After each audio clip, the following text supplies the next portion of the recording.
Hi everyone, we are Ruxik and today we will present about the mini case presentation about Warby Parker. Warby Parker is the US-based eyewear and vision care company which launched in 2010. It became more popular by selling stylish prescription glasses directly to customers at a more affordable price. Today, Warby Parker expand the operation to omnichannel retailer from both online platforms to physical stores. The core products including prescription eyeglasses, sunglasses, contact lens, and eyewear accessories. Moreover, their main services providing eye exams, vision insurance supports, home try-on programs where customers can choose and try 5 frames at home for free before making any purchase decisions. Moreover, all the classes are starting from 95%, including prescription lenses. Warby Parker's value proposition is a high-quality, stylish, designer prescription eyewear at an accessible price, supported by a convenient website and showrooms. It also builds social value through its buy a pair, give a pair programs, where each purchase help provides glasses to someone in need. The current issue is that the shift to omnichannel retail creates more opportunities to growth. However, they also raise costs, competition, and brand consistency challenge between those platforms. To learn more about the market positioning of Warby Parker, I use the 5W model to analyze their customer environment and behaviors. Starting with who, their core customers are millennials and Gen Z who are fashion conscious and frustrated by Luxottica overpriced eyewear. Moving on to what and where, they buy prescription glasses across Warby omnichannel model, with 85% of in-store buyers having browsed online first. In terms of when, purchases are triggered by a new prescription, a style refresh, or a home try-on program. And finally, why? Customers choose Warby for the $95 price point, the buy a pair, give a pair mission, and the convenience. An NPS of 83 show these are not just buyers, but brand advocates. So overall, Warby customers are buying an identity, not just a product. Warby Parker competitor is Jenny Optical. Jenny is a competitor because it offers the same product and fulfill the same customer needs as Warby Parker, also using the same direct-to-consumer approach and operate in the same market, targeting value-conscious customer with different priority. However, they differ in characteristic. Warby Parker is mid-range premium product and use an omnichannel model, delivering value through design and customer experience. Meanwhile, Jenny follows a low-cost strategy, operating online only and delivering value through low prices. Their capability reflect that Warby Parker focusing on branding and experience, while Jenny focused on affordability and efficiency.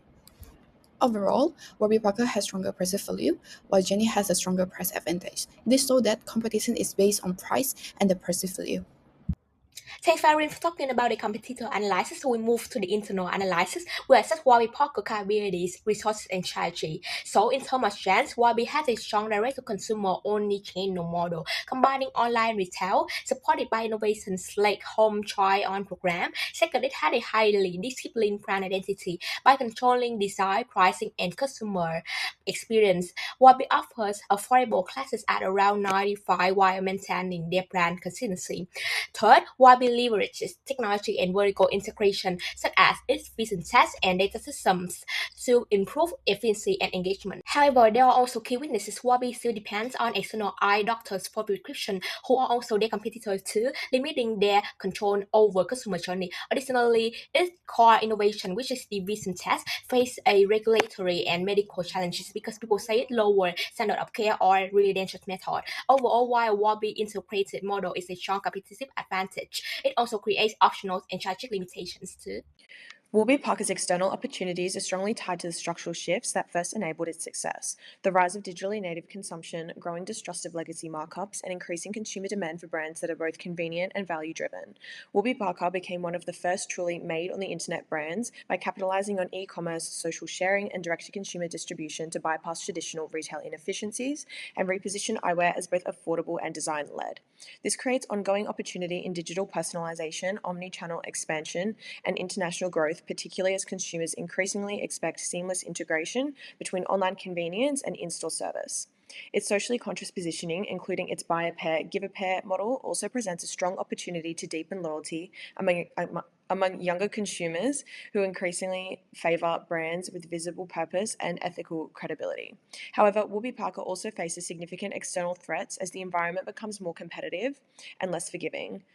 Felber highlights that the idealistic image Warby Parker built online is increasingly challenged by the realities of scale, including questions around operational consistency, profitability, and whether its social mission can remain authentic under public market pressures.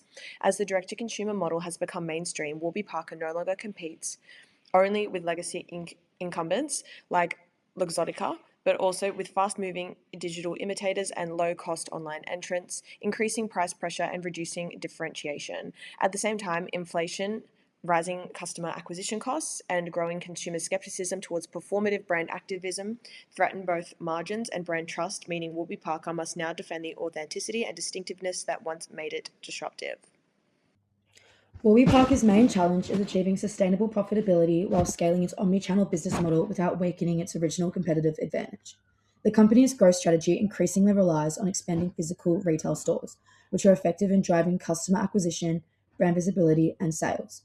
However, this shift introduces significantly higher operating costs, including rent, staffing, and in-store services, which contrasts with its original low-cost direct-to-consumer model that disrupted the industry. At the same time, competitors such as low-cost online retailers and established in-store providers are intensifying price and service competition, reducing Warby Parker's differentiation. This creates a structural tension. The same omni-channel strategy that supports growth and enhances customer experience is also putting pressure on margins and delaying profitability. As a result, Warby Parker must find a way to scale efficiently while preserving both its cost advantage and its strong brand positioning. To address its challenge, Warby Parker must focus on scaling its omni-channel model more efficiently while preserving its cost advantage and brand differentiation. This involves repositioning physical stores as experience-driven showrooms that support customers' acquisition and brand engagement, while shifting fulfillment and inventory management online to reduce operating costs. Additionally, the company should adopt more of a data-driven approach to store expansion, prioritizing smaller formats, high-potential locations, and short-term retail concepts such as pop-ups to minimize financial risk. Moreover, strengthening vertical integration and supply chain efficiency will improve unit economics and protect margins. Warby Parker must leverage its omnichannel capabilities to integrate operations across online and offline channels, reducing duplication and enhancing convenience through services such as home delivery and centralized inventory systems. Thus, the company should reinforce its differentiation by investing in customer experience, product innovation, and higher margin offerings such as premium lenses and eye care services, ensuring it competes on value rather than price alone. This is our reference and thank you for listening.